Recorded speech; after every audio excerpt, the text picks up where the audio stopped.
Europe and Lebanon share deep Mediterranean roots and a long tradition of exchange, dialogue, and cooperation. We share a common goal, that is stability, security, and prosperity for our people. European Union politics is once again at a crucial moment, with debates and conflicts that reach from the streets of Paris to the corridors of Brussels, and all the way into relations with the United States. What's happening right now tells us a lot about where the EU stands at the beginning of 2026, both inside its own borders and on the world stage. At the heart of European politics right now is the fight over the future of trade, agriculture, and economic alignment within the bloc. On January 8th, huge demonstrations erupted in France, where thousands of farmers drove tractors into the center of Paris. They blocked streets near symbolic locations like the Champs-Élysées and major highways, angry about the soon-to-be-voted EU-Mercosur free trade deal. Farmers fear that the agreement with South American countries, including Brazil and Argentina, will flood European markets with cheaper agricultural products, undermining local farms that cannot compete. This protest was not isolated. In Greece, farmers have escalated their own actions with a 48-hour blockade of major highways and toll stations, again demanding that authorities reject the deal and address climbing production costs.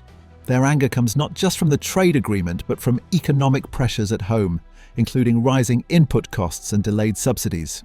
These demonstrations have shut down transport arteries and highlighted a growing sense of frustration among rural communities who feel left behind by broader EU policies. At the same time as these protests, the EU is facing intense debate at the political level over how to manage its internal rules and its relationship with external partners. In the United Kingdom, Labour leader Keir Starmer is preparing for what could be a major parliamentary confrontation over a proposed reset bill that would give ministers broad powers to deepen regulatory alignment with the European Union after Brexit.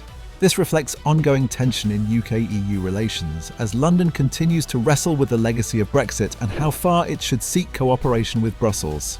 Across the continent, the European Union's digital and tech regulation agenda is also drawing international attention. The European Commission has ordered Elon Musk's social platform X to retain all documents relating to its artificial intelligence chatbot Grok until the end of 2026, as part of scrutiny over harmful and illegal content, including sexually explicit images and extremist messaging.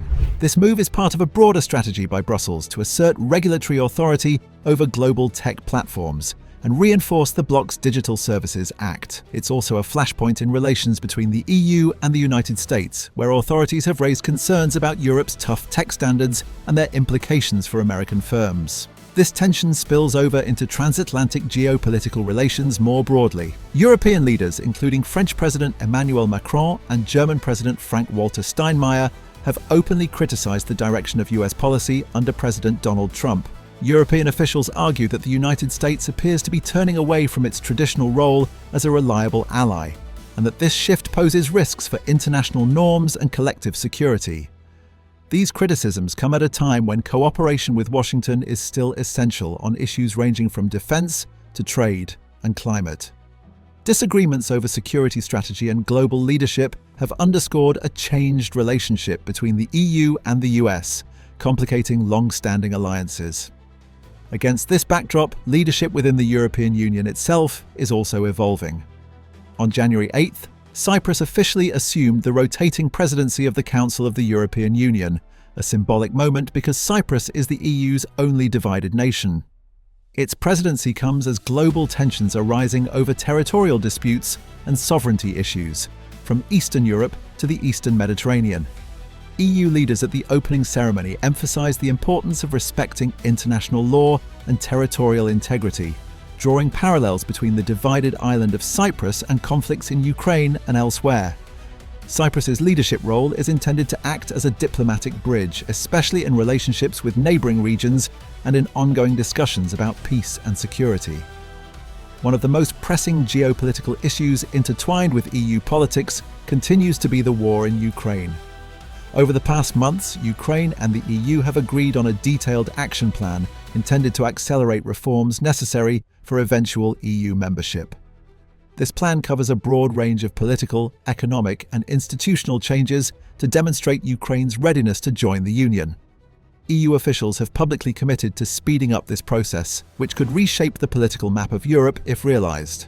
At the same time, Ukrainian President Volodymyr Zelensky has suggested that negotiations toward ending the war with Russia could reach a turning point in the first half of 2026, and he has called on the EU to play a central role in these talks. Still, there are strong differences inside the EU on how far to go with Ukraine. Some leaders, particularly in Central Europe, have expressed reservations about offering full membership too quickly, worrying about the political and economic consequences, especially if the conflict with Russia remains unresolved. These debates highlight a broader fault line within European politics between those advocating rapid expansion of the EU's influence and those urging caution to preserve unity and stability within the current membership. In addition to geopolitical issues, fundamental questions about the Union's economic and political direction are shaping debates in Brussels and national capitals.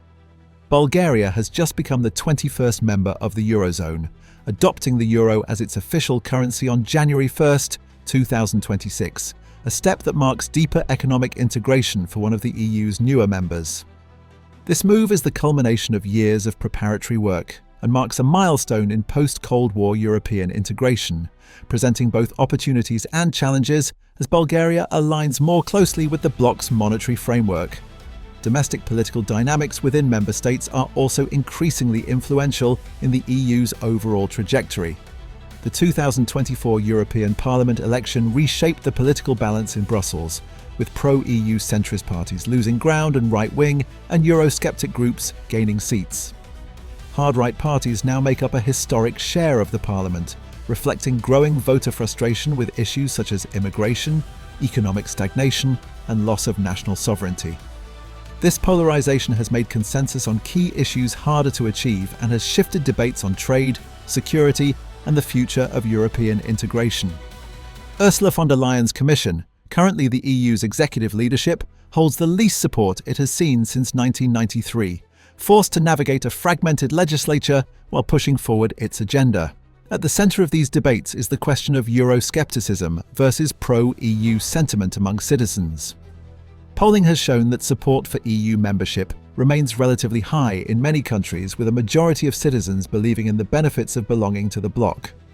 However, a significant portion also feels things are not going in the right direction, reflecting dissatisfaction with issues such as economic inequality, immigration policy, and the perceived democratic deficit at the EU level.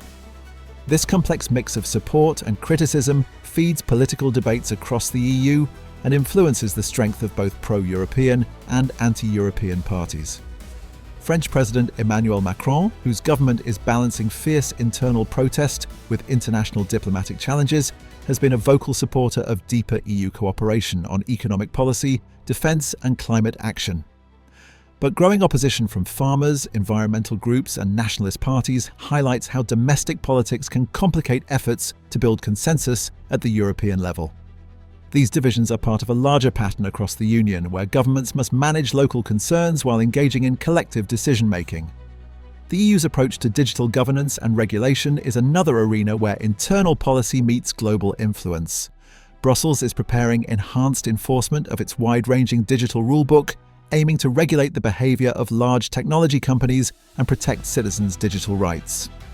This push comes at a moment of escalating transatlantic tension, as the US government warns of retaliation if American firms face what it calls unfair trade barriers or regulatory burdens. The EU is trying to balance strong regulatory oversight with the risk of a trade conflict with its most important strategic partner. One less reported but strategically significant aspect of EU politics is its growing role as an international electoral observer and supporter of democratic processes, extending its reach beyond Europe's borders. The Union has committed to sending observers to Bangladesh's upcoming national elections, a move that reflects EU interest in global democratic legitimacy and its wider diplomatic engagement. Officials from the European External Action Service have described peaceful elections as a cornerstone of strong EU-Bangladesh relations, emphasizing that successful democratic transition could deepen political and economic ties.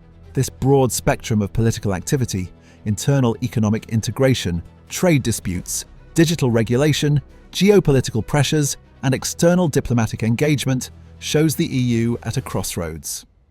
On one hand, the Union is working to strengthen its internal cohesion, expand its influence, and stand up to global powers on issues from technology to security.